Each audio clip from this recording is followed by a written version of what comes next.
কংগ্ৰেছ অজাপ আৰু ৰাইজৰ দলৰ মিত্ৰতা আসন বুজাবুজি কটাক্ষ মন্ত্ৰী জয়ন্ত মল্ল বৰুৱাৰ বিকাশৰ 12টা দিন কাৰ্যসূচীত অংশগ্ৰহণৰ অন্তত সংবাদ মাধ্যমৰ আগত মন্ত্ৰী জয়ন্ত মল্ল বৰুৱাৰ বিস্ফোৰণ আমি বিকাশৰ ৰাজনীতি কৰিছো বিকাশৰ ৰাজনীতি কৰি যাম আমাৰ লগত অসমৰ বিকাশৰ বিচৰা উন্নয়ন বিচৰা ৰাইজ আছে এছাম মানুহ আমাৰ বিপক্ষে আছে সেইসকলে কোন ঐক্যত থাকে কোন পাৰ্টিত থাকে আমাৰ ক'বলগীয়া নাই মানুহ সেইকেইটাই লগ হৈ থাকিলে সেইকেইটাই লগ হৈ নাথাকিলেও সেইকেইটাই অসমত ভাৰতীয় জনতা পাৰ্টিৰ বিপক্ষে এছাম মানুহ আছে যিয়ে ৰাষ্ট্ৰৰ সমৰ্পণক বিশ্বাস নকৰে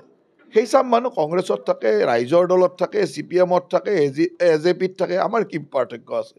আমাৰ কাৰণে সেই আছামে মানুহ সৰু এটাই ক'ত কিমানটা থাকে সেইটো আমি ক'বলগীয়া নাই ভাগ ভাগ হৈ থাকিব পাৰে লগ হৈ থাকিব যি নকৰিলেও আমাৰ লক্ষ্যত আমি উপনীত ইপিনে সোনিয়া গান্ধী ৰাহুল গান্ধী আৰু প্ৰিয়ংকা গান্ধী বাহিৰে কংগ্ৰেছ দলৰ আন নেতাসকলৰ ফেন ক্লাব বন্ধ কৰা সন্দৰ্ভত মন্তব্য আগবঢ়ালে মন্ত্ৰীজনে বৰপেটাত উপস্থিত হৈ কংগ্ৰেছ দলত গান্ধী পৰিয়ালৰ একনায়কত্ববাদ আগৰ পৰাই আছে বুলি মন্তব্য কৰিলে জয়ন্ত মল্ল বৰুৱাই গান্ধী পৰিয়ালক বাদ দি বাকীসকল কোনো অধিকাৰ নাই এয়া কংগ্ৰেছৰ পৰম্পৰা আনহাতে প্ৰিয়ংকা গান্ধীয়ে সংসদলৈ আহোঁতে পেলেষ্টাইন লিখা বেগ লৈ অহাৰ প্ৰসংগত মন্ত্ৰীগৰাকীৰ মন্তব্য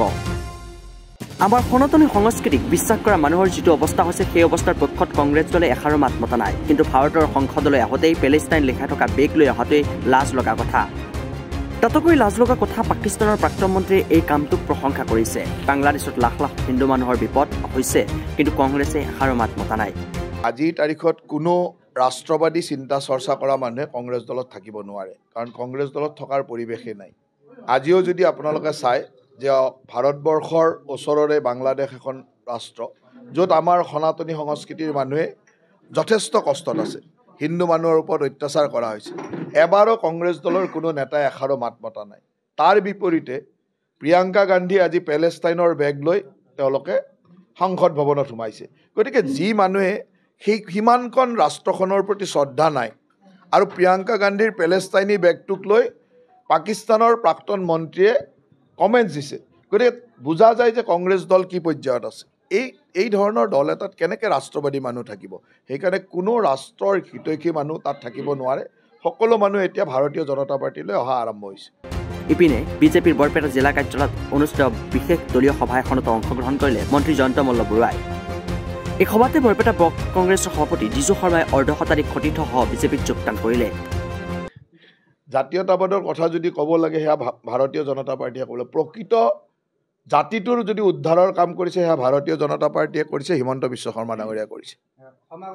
নিৰ্বাচন আমি আশা ৰাখিছোঁ জানুৱাৰী শেষৰ ফালে বা ফেব্ৰুৱাৰীৰ প্ৰথম সপ্তাহত হ'ব বুলি আশা ৰাখিছোঁ যিয়ে নহওক যেতিয়াই নহওক কিয় আমি এইবাৰ বিপুল ভোটত বিজয়ী হ'ম আৰু চাৰিওফালে বিজয়ী হ'ম অসমৰ চুকে কোণে চাৰিওফালে আমাৰ বিজয় হ'ব তাৰ কাৰণে আমি প্ৰস্তুতি চলাই আছোঁ আমাৰ দলৰ কাম চলি আছে এইবাৰ পঞ্চায়তৰ যিখন আইন সেইটো সংশোধনী হৈছে গতিকে গাঁও পঞ্চায়ত কোনো দলীয় প্ৰতীক নাথাকিব আঞ্চলিক পঞ্চায়ত আৰু জিলা পৰিষদত প্ৰতীক থাকিব গাঁও পঞ্চায়তত কোনো দলীয় প্ৰতীক নাথাকিব নিউজ ডেস্ক ৰিপৰ্ট ৰিপাব্লিক এনি মহানগৰীত উৎকৃষ্ট hotel the villa Adarshpur bylane number 1 Kahilipara সৰ্বশিক্ষা অভিযানৰ কাৰ্যালয়ৰ কাষতে হোটেল দ্য ভিলাত আছে উৎকৃষ্ট মানৰ সা-সুবিধা য'ত আছে আটকধুনীয়া কোঠা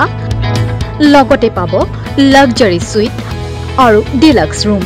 তদুপৰি ৰেষ্টুৰেণ্টত পাব আপোনাৰ মন পছন্দৰ সুস্বাদু খাদ্য আৰু পাব বাৰ আৰু সুইমিং পুল দ্য ভিলাত পাব আপুনি নৈসংগিক পৰিৱেশ আৰু সুস্বাদু খাদ্যৰ সম্ভাৰ